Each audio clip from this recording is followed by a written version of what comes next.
rumah sakit terjadi diskriminasi antara pasien kaya dan pasien miskin.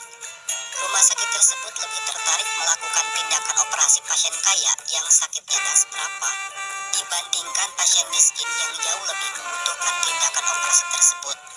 Dan itu dialami oleh keluarga bocah miskin yang bernama Kang Dongjo yang mengakibatkan sang ayah meninggal karena tak tertolong. Melihat seorang dokter keluar menghampiri keluarga pasien kaya sambil memberikan kabar atas keberhasilan operasinya. Si bocah geram, ia protes sambil mengamuk sama dokter tersebut. Ia mengatakan kalau ayahnya lebih dulu daripada pasien kaya tersebut. Tapi si dokter tersebut sama sekali tidak peduli. Si bocah kembali mengamuk dengan merusak fasilitas rumah sakit dengan pemukul baseball yang dibawanya. Ia mengamuk sejadi-jadinya. Tak lama seorang dokter tak dikenal menghentikannya dengan sebuah kain yang ia bawa, lalu meringkus si bocah dengan kain tersebut sambil menyuntikkan obat bius yang membuat si bocah tersebut pingsan. Luka yang dialami si bocah diobati oleh dokter tak dikenal tersebut. Samar-samar si bocah sadar, lalu si dokter membicarakan apa yang telah si bocah perbuat. Ia mengatakan kalau yang ia lakukan itu percuma. Kalau mau balas dendam, lakukanlah dengan keahliannya.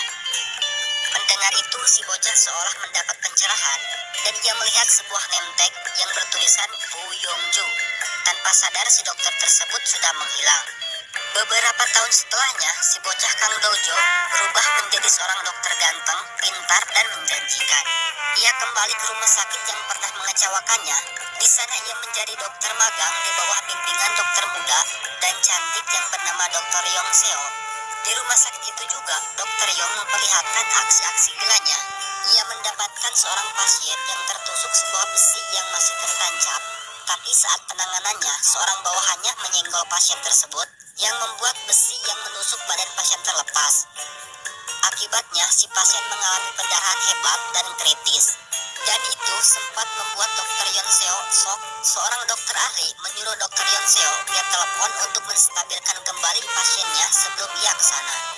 Dengan tangan bergetar, Dr. Yon memberanikan diri. Ia melakukan operasi dadakan di tempat itu. Ia menyayat pasien dan memasukkan banyak kain kasa untuk menyerap darahnya. Sedangkan tangan Dr. Yon sendiri masuk ke perut pasien sambil mencari titik vital yang bernama arteri limpa guna menghentikan pendarahannya. Arteri limpa berhasil disumbat dengan jari Dr. Yon dan pasien kembali stabil. Dokter ahli yang juga sedang melakukan operasi mendengar kabar tentang itu dan mereka menjulukinya sebagai dokter gila. Dan itu diperhatikan oleh Dokter Kang dengan seksama. Di sela-sela merayakan keberhasilannya, seorang dokter ahli yang tadi memarahi Dokter Yon karena ia mengabaikan seorang pasien. Karena menurutnya sebelum pasien yang tertusuk besi itu, ada seorang pasien yang lebih dulu. Sebelumnya, sempat Dokter Kang juga marah-marah sama seniornya itu dengan permasalahan yang sama. Dokter Kang pernah mengalami bagaimana rasanya didiskriminasi oleh seorang dokter. Dokter ahli tersebut menguntungkan kesigapan Dokter Kang yang membuat pasien tersebut terselamatkan dan membuat Dokter Yon Seo diam. Merasa ia diadukan, Dokter Yon menghampiri Dokter Kang selaku juniornya itu dan terjadi perdebatan sengit di sana. Dokter Yon melakukan balas dendam dengan memberikan tugas mengatasi pasien yang mengalami kesulitan pup pada Dokter Kang yang membuatnya protes. Walaupun begitu, Dokter Kang tetap menjalankan tugasnya meskipun di sekujur tubuhnya dipenuhi kotoran pasiennya. Ia berhasil menuntaskan tugasnya. Merasa dipermainkan oleh seniornya, Dokter Kang menghampiri Dokter Yon. Dokter Yon sendiri merasa puas sambil menutup hidungnya. Dan terjadilah keributan kembali antara junior versus senior di lokasi yang membuat semua perawat di sana kikuk. Suatu ketika, terdapat seorang pasien yang mengalami kritis karena serangan jantung. Dengan sigap Dokter Kang dan Dokter Yon berkolaborasi. Dari waktu ke waktu, kondisi pasien semakin mengkhawatirkan. Semua bawahannya sudah pasrah, berbeda dengan Dokter Yon yang tidak kenal menyerah. Dan itu diperhatikan betul oleh Dokter Kang. Pasien membutuhkan tindakan operasi dengan segera, tapi tak ada satupun dokter ahli yang bebas. Lagi-lagi Dokter Yon melakukan aksi gilanya, ia sendiri yang akan melakukannya. Dan ia menginstruksikan bawahannya untuk membawa alat yang dibutuhkan. Tapi tak ada satupun yang mau menuruti perintahnya. Mereka tahu kalau itu melanggar peraturan. Sekali lagi Dokter Yon berteriak kalau ia sendiri yang bakal bertanggung jawab. Lagi-lagi tak ada yang mau menuruti perintahnya. Tiba-tiba Dokter Kang datang sambil membawa alat yang dibutuhkan Dokter Yon.